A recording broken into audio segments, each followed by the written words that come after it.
আজকে আমরা সি ওয়ান্ডার কলেজে সেকেন্ড সেমিস্টারে second chapter how do I love three চ্যাপ্টারে এমসিকিউ কোয়েশ্চেন অ্যান্ড অ্যান্সারগুলো দেখে নেব। হ্যাঁ, আগেরবারে আমি এই চ্যাপ্টারের ফুল মিনিংটা বুঝিয়ে দিয়েছিলাম, আজকে শুধু আমি অ্যান্সারটা ভালো করে বুঝিয়ে দেবো। শুরু করি। বলছে যে how do I love thee is an Petrarchan sonnet. ঠিক আছে, স্ক্রিনশটটা মেরে নেবে, যদি প্রয়োজন হয় স্ক্রিনশটটা মেরে দেবে, নয় স্কিপ করে করে লিখে নিতে পারো। A sonnet consist of how many lines? এই কবিতায় কতগুলো লাইন আছে? 14 lines. What are the first 8 lines of Petrarchan sonnet called? Octave. What are the last 6 lines of a Petrarchan sonnet called? Sestet. ঠিক আছে, আচ্ছা, মানে এই যে 8 লাইনে ফার্স্ট যে 8টা লাইন আছে সেই প্যাট্রাকন সনেটের কত কি ওটাকে কী বলা হয়? ফার্স্ট 8 লাইনকে অক্টেভ বলা হয়। লাস্ট প্যাট্রাকন সনেটের লাস্ট লাইনগুলোকে কী বলা হয়? লাস্ট 6 লাইন্স, মানে 6টা লাইন আছে, এটা সেস্টেট বলা হয়। Who is three in the sonnet how do I love three? আচ্ছা, এই কবিতায় দেখবে যে থ্রি বলা হচ্ছে, আই লাভ থ্রি মানে এখানে ইউ, কিন্তু এখানে থ্রিটা কে জানো তো? এটা রবার্ট ব্রাউনিং। আর who is the speaker of how do I love thee? ওটা এলিজাবেথ ব্যারেট ব্রাউনিং। আচ্ছা, তাহলে তারপর কি তা বলছে যে এখানে বলছে যে what does the speaker count in the poem? The মানে স্পিকার এখানে এই পোয়েমে কবিতায় কি কাউন্ট করছে? The ways in which she loves her beloved, মানে কি যেই পদ্ধতিতে সে তার ভালোবাসাকে ভালোবাসে। স্ক্রিনশটটা ভালো করে মেরে নাও, ভালো করে দেখে নাও। The speaker loves her beloved to the depth and height her dash can reach, মানে তার যে ভালোবাসাটাকে, যে তার ভালোবাসাকে ভালোবাসে, সেই গভীরতা, প্রস্থ আর দৈর্ঘ্য, সেখানে কে যেতে পারবে? তার সোল, মানে আত্মা। আচ্ছা, I love thee to the level of every days. আমি বলেছিলাম যে আমি তোমাকে সেই সীমা পর্যন্ত প্রত্যেকদিন ভালোবাসো। Most quiet need by sun and candle light. What does sun, এই যে সান রিপ্রেজেন্ট হিয়ার, এটা ডে, মানে দিনে যেমন সূর্য আমাদের সারা আকাশটা আলোকিত করে দেয়, সেই ডে, দিন। I love thee to the level of every day's most quiet need by sun and candle light. What does candle light represent here? Candle light represent night, মানে কি ধরো যখন এই সন্ধেবেলা বা রাত্রিবেলা কারেন্ট চলে যায়, তখন আমরা কি করি? ক্যান্ডেল লাইট জ্বালি। হ্যাঁ, তো ক্যান্ডেল লাইট কী করে? আমাদের ঘরটাকে আলোকিত করে না, তাই নাইট। তা the speaker loves her beloved as freely as man strive for right, মানে এইগুলো বলছে যে একটা মানে স্পিকার, যে এলিজাবেথ ব্রাউনিং ব্যারেট আছে, সে তার ভালোবাসাকে কীভাবে ভালোবাসে, কীভাবে সীমাহীন ভালোবাসে? যেমন ম্যান স্ট্রাইভ ফর রাইট, মানে যেমন পুরুষ তার অধিকারের জন্য সংগ্রাম করে। I love thee freely as men strive for right.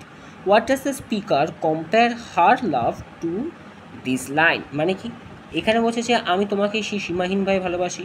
As men strive for right বললাম, মানে এটা যেমন মানুষ, পুরুষ তার অধিকার জন্য সংগ্রাম করে। What does the speaker compare her love to this line, তার ভালোবাসার সঙ্গে এই লাইনে কীভাবে কম্পেয়ার করেছে? এখানে বলছে to the pursuit of justice, মানে কি মানে নীতিযুক্ত অধিকারের জন্য।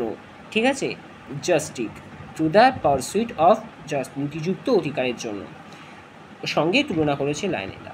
The speaker loves her beloved as a purely as they turn from, এই যে ফ্রম কি আছে? প্রেস মানে প্রশংসা, প্রেস মানে হলো তাহলে প্রশংসা। The speaker loves her beloved purely without any desire for, মানে তার এই যে স্পিকার তার ভালোবাসাকে ভালোবাসে কোনো ডিজায়ার, কোনো ইচ্ছা ছাড়াই। কেন? যে ডিজায়ার ফর কি? Phrase, recognition or reward. ঠিক আছে, এটা উত্তরটা এটাই হবে। ফ্রেজ মানে প্রশংসা, রিকগনিশন মানে হচ্ছে এই যে কৃতিত্ব, রিওয়ার্ড মানে পুরস্কার, এই যে রিওয়ার্ড। ঠিক আছে, আচ্ছা, how the hmm does lost saints refer to? Lost saints এখানে রিফার টু মানে কি? The speaker's lost faith in religion, মানে ব্যাপারটা এখানে কোয়েশ্চেনের মানেটা বোঝাতে চাইছে যে এটা লস্ট টেন্স মানে সাধু। ঠিক আছে, সাধু যে চেতনা, মানে এখানে স্পিকার বলতে চেয়েছে যে কবি আছে সে বলতে চেয়েছে যে সে কোনটাকে বিশ্বাস করে না এখন, কোন জিনিসটাকে, কোনটাকে? দ্য স্পিকার্স লস্ট ফেথ, তার বিশ্বাসটা হারিয়ে গেছে ইন রিলিজন, ধর্মের থেকে তার বিশ্বাসটা হারিয়ে গেছে। Why does the speaker direct the passion she felt for her old Greaves, মানে কি ব্যাপারটা? এখানে বলছে যে তার এই যে স্পিকার তার দুঃখের জন্য কোনটাকে পুট করে, মানে কোনটাকে দেখে?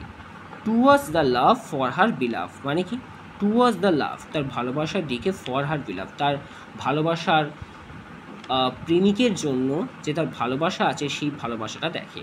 What is the point of similarity between the speaker's past love and her present love, মানে কি সিমিলারিটি, কি এক আছে তার প্রেজেন্ট লাভ, মানে এই যে বর্তমান ভালোবাসা আর অতীত ভালোবাসার মধ্যে কি মানে কি এক আছে, কি সিমিলারিটি আছে? এক, সিমিলারিটি মানে এক। বলছে she loves her beloved with the same faith she had instance during her childhood, মানে ব্যাপারটা কি? মানে শি লাভস হার বিলাভ, তার ভালোবাসাকে ভালোবাসত উইথ দ্য সেম ফেথ, একই অনুভূতি নিয়ে, she had instance during her child, যেটা সে তার বাল্যকালে পেয়েছিল। How is a speaker past love different from her present love, মানে তার অতীত ভালোবাসার সঙ্গে তার বর্তমান ভালোবাসার কি পার্থক্যটা আছে? এখানে বলছে যে হার পাস লাভ, এক মিনিট, বলছে যে her past love was the imposed and juvenile faith, তার যে ভালোবাসা, তার হচ্ছে অতীত ভালোবাসা আরোপিত ছিল, আর হচ্ছে জুভেনাইল, মানে এই ব্যাপারটা কি? জুভেনাইল মানে juvenile faith for her childhood, মানে কি ব্যাপারটা তার আরোপিত ছিল, আর একটা বাচ্চাকালে মানে বাল্যকালে একটা ভালোবাসা ছিল, তার অতীতের ভালোবাসাটা একটা বাল্যকালের ভালোবাসা ছিল। ওয়ার্স মানে যেখানে, হার প্রেজেন্ট লাভ ইজ ফ্রি, যেখানে তার বর্তমানে যে ভালোবাসাটা এটার মুক্ত, mature love of her adulthood, তার এই যে বর্তমান ভালোবাসাটা মুক্ত, আর কি একটা অ্যাডাল্ট ভালোবাসা, একটা পরিণত মস্তিষ্কের ভালোবাসা তার বর্তমান ভালোবাসাটা। The speaker's loves her beloved with the breath and dash and tears of all her life, smiles হবে, কবিতার লাইন ভালো করে পড়লে তুমি বুঝতে পারবে, এখানে স্মাইলস হবে, ঠিক আছে? আচ্ছা,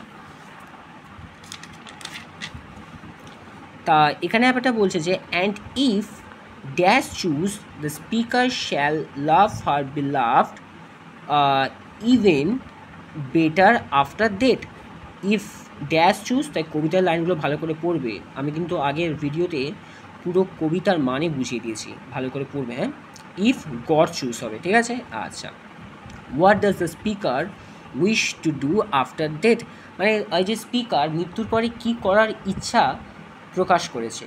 লাভ হার বিলাভড ইভেন বেটার, মানে তার ভালোবাসাকে আরও ভালোবাসার তাই ইচ্ছাটা প্রকাশ করেছে। In which period was the sonnet written, আচ্ছা কোন সময়ে সনেটটা লেখা হয়েছে জানো কি? এটা হচ্ছে ভিক্টোরিয়ান পিরিয়ড।